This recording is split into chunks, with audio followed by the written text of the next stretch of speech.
давоми боби 25. муддати 5-6 моҳи инҷо буданашон ба писарбачагон ҳунари бофандагии табақу қошуқтарошӣ, дарсозӣ, сара кардани буққаҳои ҷуфтӣ ба занон чархресиву матобофӣ ва калоба карданро омӯзонданд. офаринашон бод. хубии дигар ҳамин аст, ки ба мардум зуд унс гирифтанд, ширинзабону дилёб ва хушмуомилаанд. аз пеш худ бе ягон фармоиш хидмати хонаамонро мекунанд.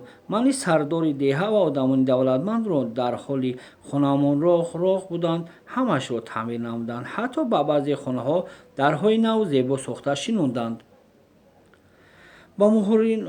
ба моҳринҳои хонаамон нигоҳ карда намешуд. каҷу киле буданд онҳо. ҳамаашонро чоркунҷаву якхела карданд.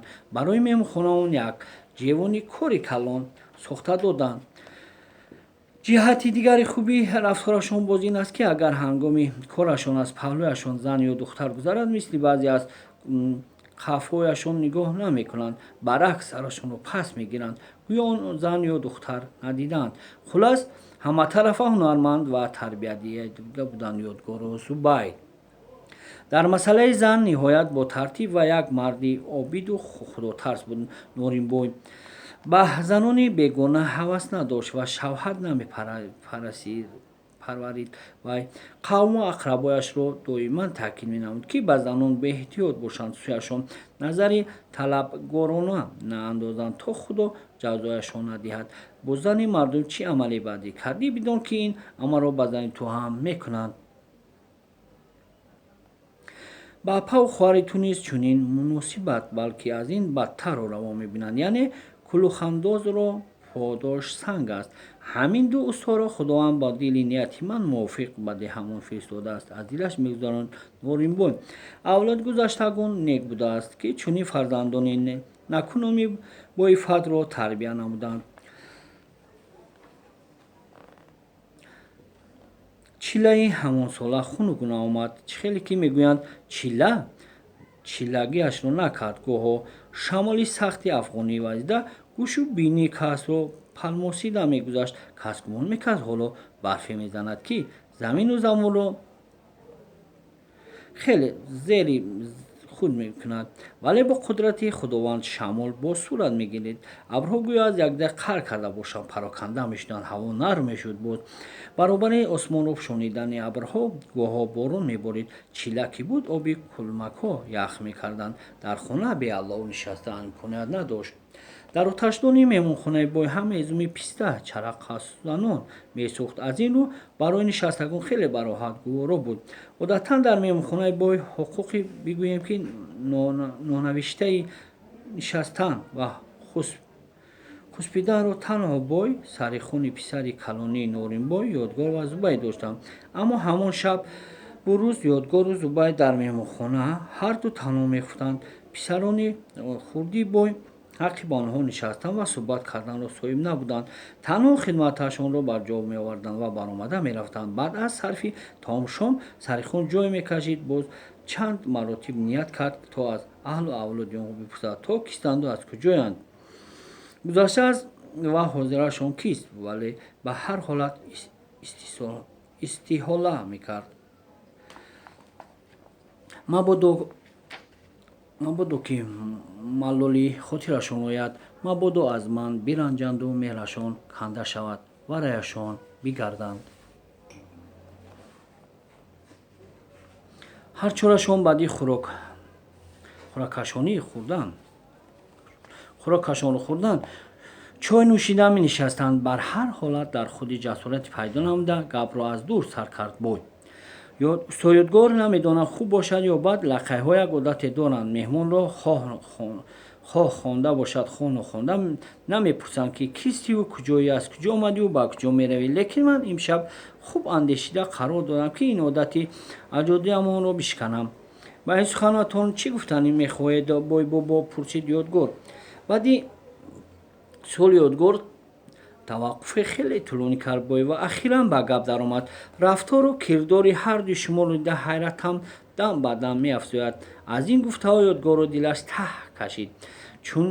чунин гумонид ки дар набудани ӯ зубайд ягон рафтори ношоям содир намудааст. Бинобар ин бой гапашро тамом накарда бо ранги рӯи канда пурсид: ой бобои муҳтарам, аз ҷониби мо ягон рафтори нодурусте гузаштааст ки шумо ба ҳайрат афтодаед? ҳаргиз не, додаронам. Аввал хандид, бой сипас ба худ симои ҷиддӣ гирифт. Бисёрҳо шунидам, ки усто мардум шахсиятҳои казобу, дурӯғгӯ ва найрангбозу дурӯя мешаванд. Аммо вақте рафтору кирдори шуморо мебинам, чунин мепиндорам, ки гумонҳоям ҳама ботиланду беасосу бепоя. Чанд моҳе ки ҳардуи шумо дар ин ҷоед, боре надидам, ки дурӯғ гуфтаву касеро фиребида бошед. Бой бобои муҳтарам, он устоҳое ки казобу фиребгару зинокоранд, аслан соҳиби касб нестанд, гуфт ёдгор ва илова намуд: шояд аз авлоди пастанд, ба он касб аз рӯи ҳаву ҳавас дил бастанд. нозкиҳояшро ба тамом намедонанд, бо дили нохоҳам кор мекунанд. Барои он ки беҳунарияшон фош нашавад, мизоҷонашро фиреб медиҳанд, вале дур намеравад ва дер намепояд чунин касон. хоҳу нохоҳ як рӯз не як рӯз беҳунаришон рӯи об мебарад ва шармандавор тарки касб мекунанд. фосиқияшонро идома медиҳанд ва оқибат шармсори ҳарду олам мешаванд. ҳаққи гапро гуфтӣ, ёдгорҷон. рӯҳ гирифт бой. Аммо ман пурсидан мехостам, ки оё шумо аслан хешу таборед? чунки чеҳраатон ҳам ба якдигар монанд асту рафтору кирдоратон ҳам. шумо басе зираку хушдаковат ва чеҳрашиносед. бобои муҳтарам, гуфт ёдгор, хеле дуруст дарк кардед. Ман аслан амакбачаем. мо аслан амакбачаем, падаромон, акаву додарам. зодгоҳатонро намепурсам, лекин мегуфтед, ки асли авлодатон кисту куҷоист. бобоёни мо ниҳоят одамони донишманду дорову машҳуру далеру шуҷоъ ва баробари ин басе ба мардум нону обдеҳ гузашта буданд. аҳли авлодашро шаҳр дод ёдгор. дар аввали ҳамин асри 19 авлоданомон домулло абдураҳмон, домулло шамсиддин хатиб, инчунин домулло шокир, он кас ҳоло бар ҳаётанд, ниҳоят донишмандоне буданду ҳастанд, ки дар замони худ аз тарафи мирони балҷуон аз 8 то 10 ҷуфт хушхӯр васиқа гирифта буданд. мулло шокир бобои асосиамон мешавад. он кас дар мавзеъҳои балҷуону хуалинг алҳоло ягона одамест, ки аз ҷониби мир восиқаи хушхӯрӣ дорад, вале ӯ як одами оддиву меҳнатист. аз пушти меҳнати ҳалоли худ ризқурӯзӣ меҷӯяд ва зиндагӣ мекунад. зиндагии хуб ҳам дорад. тақрибан тиқи васиқаи мир. деҳқонон ба ӯ андоз медиҳанд, аммо андозашонро ба худашон баргардонида мебахшадашон. деҳқонон аз домулло аз замин то осмон розианд. аммо ана мо аз ҳамин гуна авлодем. бой бобо нақлашро хулоса кард ёдгор. акнун фаҳмидам, ризомандона изҳор дошт бой. бо мо бошед. воқеҳои аҷибу ғариб дар давоми романи ёсе шуморо интизор аст. бо мо бошед. албатта шумо ҳар як боби ёронивосҳоро гӯш кунед. ба худ аз гузаштаи миллати тоҷик, аз гузаштаи зиндагонии халқи тоҷик баҳравар хоҳед гашт. бо мо бошед.